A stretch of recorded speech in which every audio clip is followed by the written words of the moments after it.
الحمد لله الحمد لله وكفى والصلاة والسلام على سيد الرسل والصلاة والسلام على سيد الرسل وخاتم الأنبياء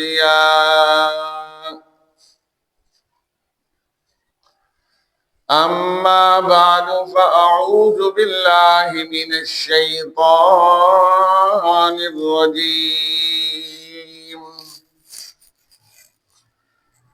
بسم الله الرحمن الرحيم قد أفلح من زكاها وقد خاب من دساها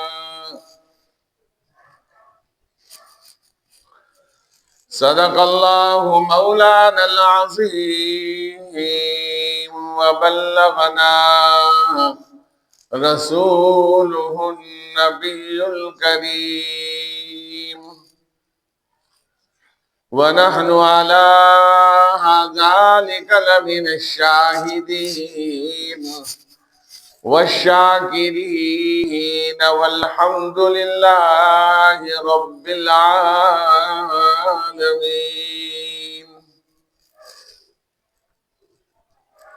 سامعین محترم،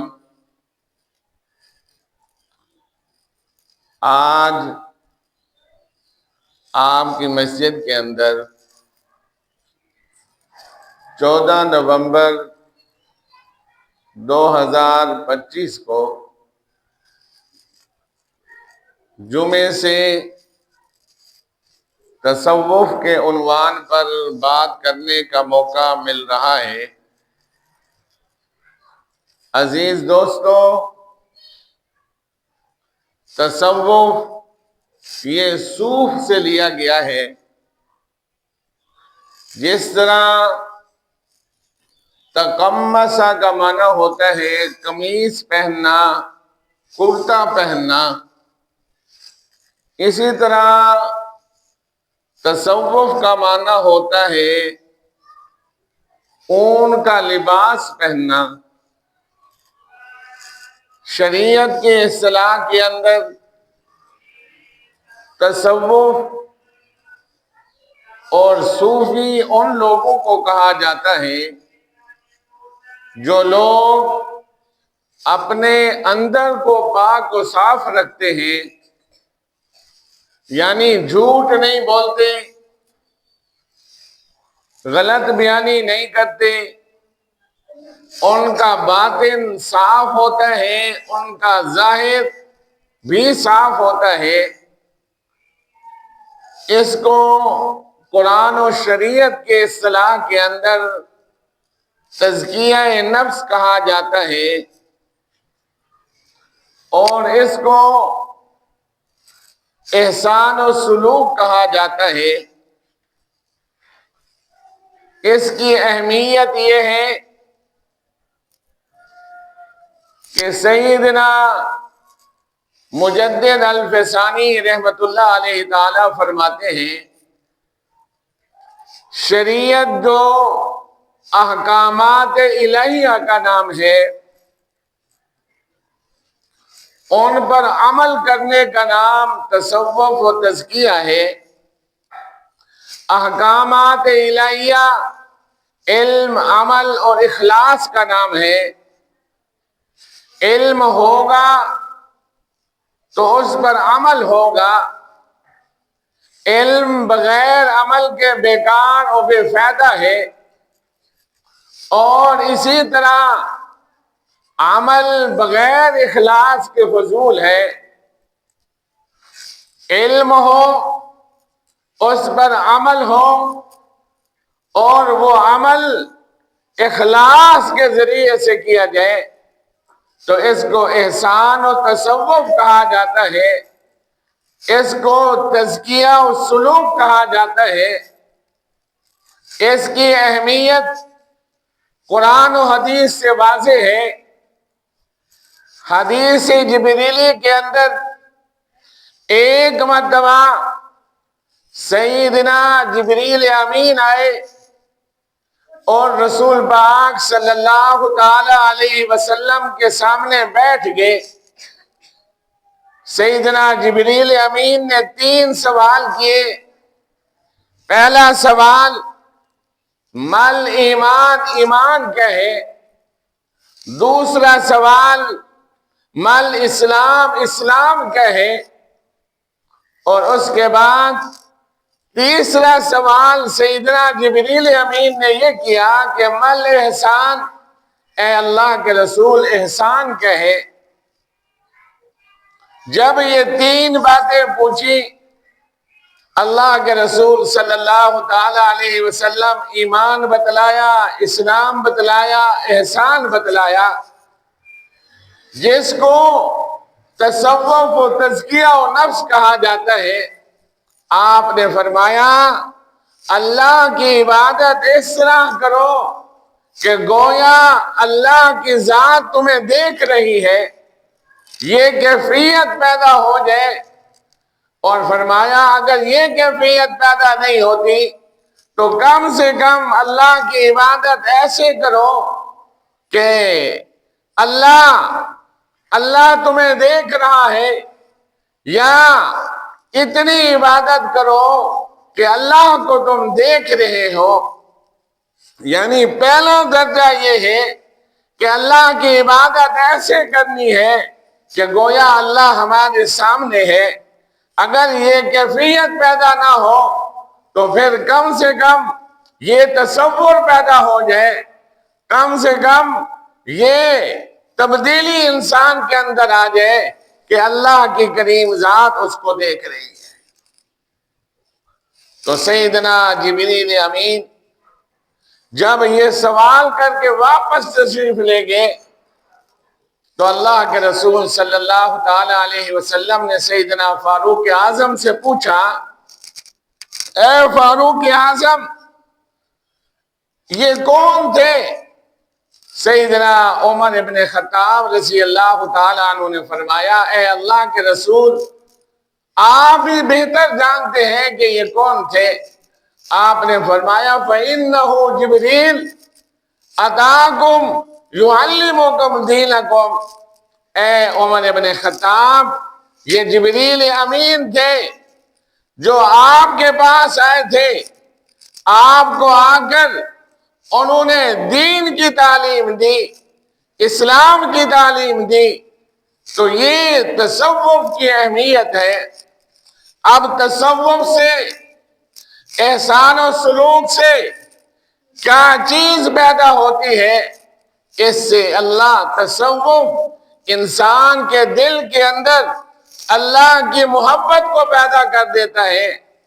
سلوک سے انسان کے دل کے اندر اللہ کی محبت پیدا ہو جاتی ہے، اور محبت اس بات پر مجبور کر دیتی ہے کہ انسان اللہ تعالیٰ کے احکامات کو مانے اور اللہ پاک کے احکام کو ماننے کے ساتھ ساتھ اللہ تعالیٰ کی نافرمانی سے بچے، اور اس کے ساتھ ساتھ اس انسان کے دل کے اندر یہ محبت پیدا ہو جاتی ہے کہ وہ اللہ کی عیال جو مخلوق ہے، یہ اللہ کی عیال ہے، اس سے محبت کرنے والا بن جائے۔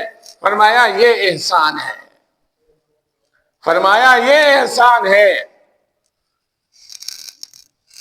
اللہ کی کریم ذات نے اسی محبت کو قرآن پاک کے اندر بیان فرمایا ہے۔ اللہ پاک فرماتے ہیں وَالَّذِينَ آمَنُوا أَشَدُّ حُبًّا لِلَّهِ، جو ایمان والے لوگ ہیں وہ اللہ سے محبت کرتے ہیں اور شدید ترین محبت کرتے ہیں۔ ایک دوسرے مقام پر اس محبت کو اللہ کی کریم ذات نے ارشاد فرمایا ہے قل ان کان آباؤکم، آپ فرما دیجئے تمہارے آبا و اجداد اور اسی طرح تمہارے بیوی بچے، اسی طرح تمہارے کاروبار، ان سب چیزوں کے اندر اگر تم نقصان کا، اگر تمہارے دل کے اندر ان کی محبت زیادہ ہے، قل ان کان آباؤکم وازواجکم وعشیرتکم واموال اقترفتموها فتجارت ترضون، کہ اللہ پاک فرما رہے ہیں اگر تمہیں محبت بیوی بچوں سے زیادہ ہے، اگر تمہیں محبت کاروبار سے بھی زیادہ ہے، حتیٰ یاتی اللہ بامری، پھر انتظار کرو کہ اللہ کا آرڈر آ جائے، اللہ کا عذاب آ جائے، واللہ لا یہدی القوم الفاسقین، اللہ فاسق کو ہدایت نہیں دیا کرتے۔ سیدنا رابعہ بصری رحمت اللہ علیہ تعالی فرماتی ہے، دعا کرتی تھی اے اللہ اگر میں اس لیے عبادت کر رہی ہوں کہ میری چاہت ہے، میری محبت ہے کہ جنت کے اندر چلی جاؤں، اے اللہ اگر اس لیے عبادت کر رہی ہوں تو اس لیے عبادت کرنے کی وجہ سے مجھے جنت کے اندر نہ بھیجنا، اے اللہ اگر میں جہنم سے اس لیے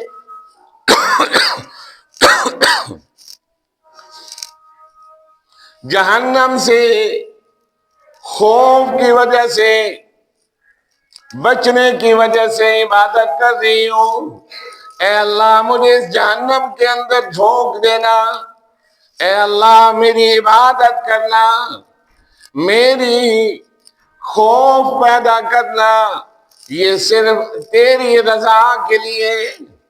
سیدنا مجدد الفسانی رحمت اللہ علیہ تعالی فرماتے ہیں کہ جو اللہ والے لوگ ہوتے ہیں، جو صوفیاء کرام ہوتے ہیں، ان کی عبادت اس لیے ہوتی ہے جنت میں جانے کے لیے نہیں، جہنم سے بچنے کے لیے نہیں، بلکہ عبادت اس لیے ہوتی ہے کہ جنت اللہ کی رضا کی جگہ ہے، جہنم اللہ کے ناراضگی کی جگہ ہے۔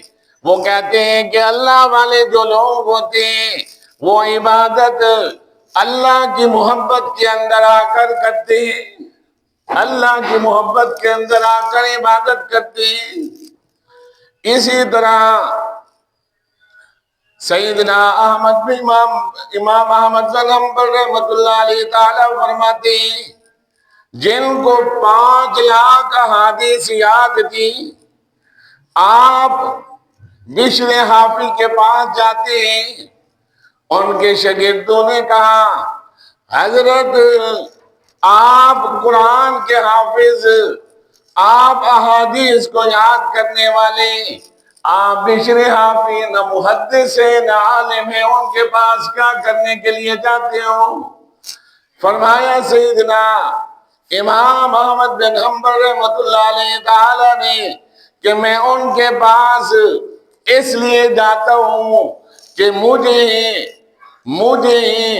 قرآن و حدیث یاد ہے، میرے پاس قرآن و حدیث ہے، بشر حافی کے پاس اللہ ہے۔ بشر حافی کے پاس کون ہے؟ اللہ ہے۔ سیدنا جنید بغدادی رحمت اللہ علیہ تعالیٰ فرماتے ہیں کہ اگر دائیں ہاتھ کے اندر قرآن ہو، بائیں ہاتھ کے اندر سنت رسول ہو، ان دونوں کی روشنی کے اندر سلوک کے راستے کو، احسان کے راستے کو چلنا ہے تاکہ بدعات اور رسومات سے حفاظت ہو سکے۔ سیدنا جنید بغدادی رحمت اللہ علیہ تعالی تصوف کو قرآن و حدیث کا خلاصہ بیان کر دیں گے۔ صوفیہ اکرام اللہ کی محبت کی دعوت دیتے ہیں، اطاعت رسول کی دعوت دیتے ہیں، اپنا اندر پاک صاف کرتے ہیں، اللہ کی مخلوق سے محبت کرتے ہیں۔ اب اللہ کی محبت کیا ہے؟ اللہ کی محبت کیا ہے؟ اللہ کی محبت یہ ہے، اللہ کی محبت یہ ہے کہ انسان کے دل کے اندر اللہ کا خوف پیدا ہو جائے، انسان کے دل کے اندر للہیت پیدا ہو جائے، انسان کے دل کے اندر خوف خدا پیدا ہو جائے۔ یہ جو محبت ہے یہ اللہ کی اطاعت پر، اللہ کی اطاعت پر مجبور کرتی ہے۔ رسول پاک صلی اللہ تعالی علیہ وسلم اللہ کی عبادت پر، رسول پاک صلی اللہ تعالی علیہ وسلم کی اطاعت پر مجبور کرتی ہے۔ اب دو چیز، پہلی چیز اللہ کی محبت پیدا کرنا، دوسری چیز رسول اللہ کی اطاعت کا آ جانا، اور یہ اطاعت اللہ نے خود قرآن کے اندر فرمایا وَمَا آتَاكُمُ الرَّسُولُ فَخُذُوهُ، جو بات اللہ کے رسول لے کر آئے آپ اس کو لے لو، اور جس سے منع کریں اس سے باز آ جاؤ۔ دوسری جگہ فرمایا وَمَا يَنطِقُ عَنِ الْهَوَىٰ إِنْ هُوَ إِلَّا وَحْيٌ يُوحَىٰ، محمد علیہ السلام کی ذات گرامی سے وہ بات نکلتی ہے جو اللہ کی طرف سے ان کے پاس آتی ہے۔ مَن يُطِعِ الرَّسُولَ فَقَدْ أَطَاعَ اللَّهَ، جو اللہ کی اطاعت کرتے ہیں وہ رسول کی اطاعت کرتے ہیں، جو رسول کی اطاعت کرتے ہیں وہ اللہ کی اطاعت کرتے ہیں۔ اور ایک جگہ فرمایا قُلْ إِن كُنتُمْ تُحِبُّونَ اللَّهَ فَاتَّبِعُونِي يُحْبِبْكُمُ اللَّهُ، اگر تم محمد علیہ السلام کی تابعداری کرو گے اللہ کی کریم ذات تم سے محبت کرے گی، تمہارے گناہ معاف کر دیں گی۔ واللہ غفور الرحیم، اللہ بخشنے والے، رحم کرنے والے ہیں، اللہ کی رحمتیں تمہارے اوپر نازل ہو جائیں گی۔ سیدنا ابراہیم خلیل اللہ کی دعا ہے، اطاعت کے بارے میں، تزکیہ کے بارے میں گزارش کر رہا ہوں۔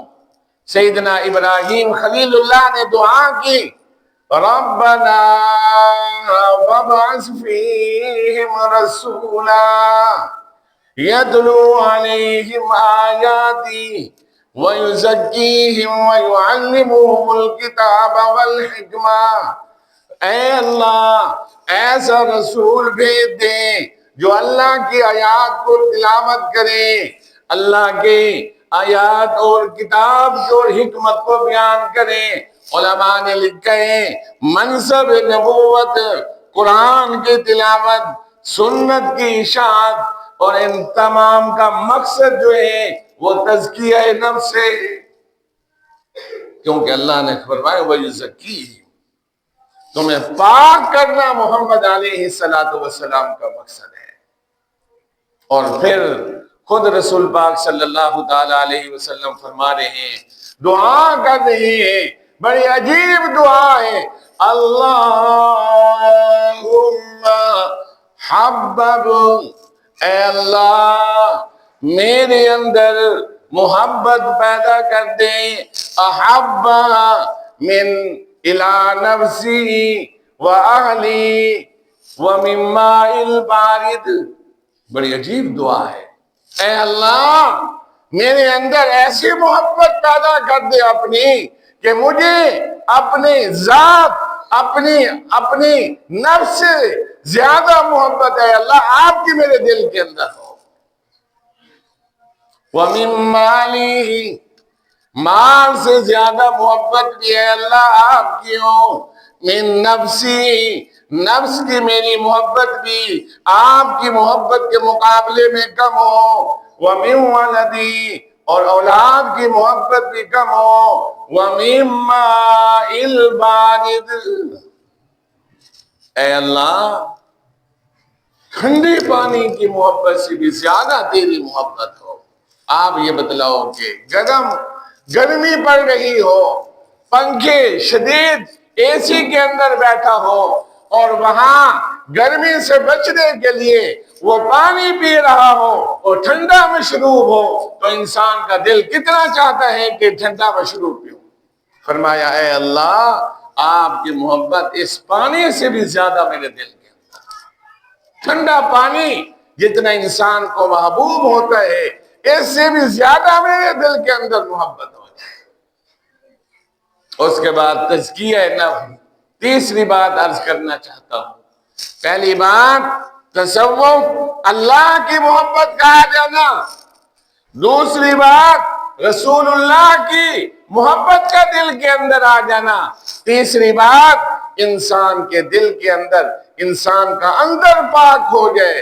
آج لوگ کریمیں لگاتے ہیں، اپنے منہ کو صاف کرتے ہیں، دل کو صاف کرنے کا کسی نے نہیں سوچا۔ فرمایا رسول پاک صلی اللہ تعالی علیہ وسلم نے، ایک عضو ہے جس کو دل کہا جاتا ہے، اگر دل پاکیزہ ہے تو پھر اعمال بھی پاکیزہ نکلیں گے، اور اگر دل پاکیزہ نہیں ہے تو پھر اعمال بھی گندے نکلیں گے۔ تو اس لیے عزیز دوستو اپنے دلوں کو پاک و صاف رکھنے کی کوشش کرو۔ چار عبادتیں ہیں، چار: نماز، روزہ، زکوٰۃ، حج۔ ان تمام کا مقصد تزکیہ نفس ہے، ان تمام کا مقصد اپنے آپ کو پاک کرنا ہے۔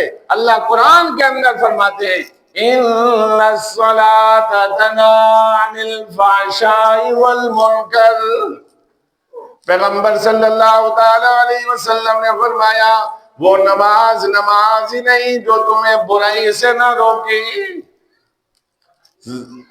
روزے کے بارے میں اللہ پاک فرماتے ہیں یا ایھا الذین آمنوا کتب علیکم الصیام کما کتب علی الذین من قبلکم لعلکم تتقون، تمہارے اوپر روزے، تم سے پہلوں پر روزے کس لیے ہیں؟ لعلکم تتقون، تمہارا اندر پاکیزہ ہو جائے۔ حج ہے، حج کے بارے میں فرمایا فَلَا رَفَثَ وَلَا فُسُوقَ وَلَا جِدَالَ فِي الْحَجِّ، حج کے اندر نافرمانی نہ ہو، حج کے اندر جھوٹ نہ ہو، حج کے اندر اللہ کی اطاعت ہو۔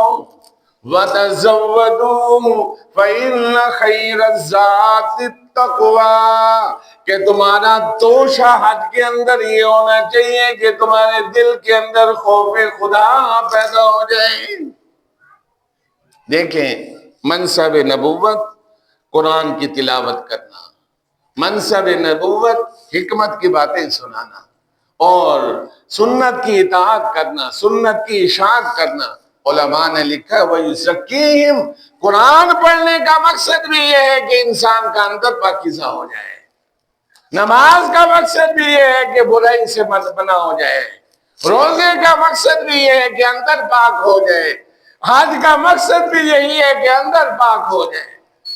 آخری بات کہہ رہا ہوں، خُذْ مِنْ أَمْوَالِهِمْ صَدَقَةً تُطَهِّرُهُمْ وَتُزَكِّيهِمْ بِهَا وَصَلِّ عَلَيْهِمْ إِنَّ صَلَاتَكَ سَكَنٌ لَهُمْ، اے محبوب ان سے زکوٰۃ لیجئے۔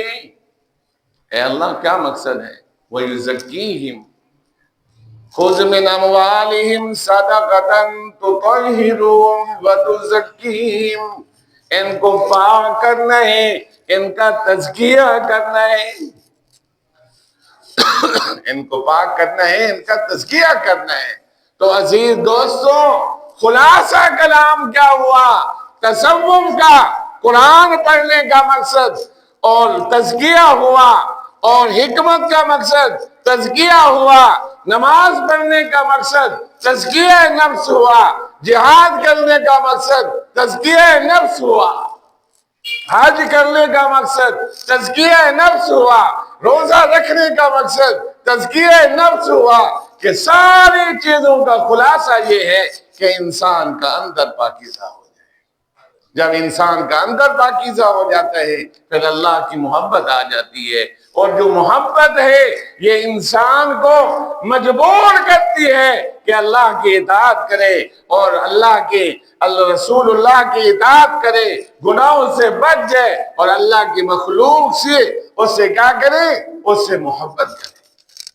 تو عزیز دوستو خلاصہ کلام یہ ہے گناہوں سے بچو، خلاصہ کلام یہ ہے جھوٹ نہ ہو، بہتان نہ ہو، اور اس طرح کی یہ جو غیبت نہ ہو، چوری نہ ہو، ڈکیتی نہ ہو، کسی مسلمان کے حقوق پر ڈاکہ نہ ہو۔ صوفی کس کو کہا جاتا ہے؟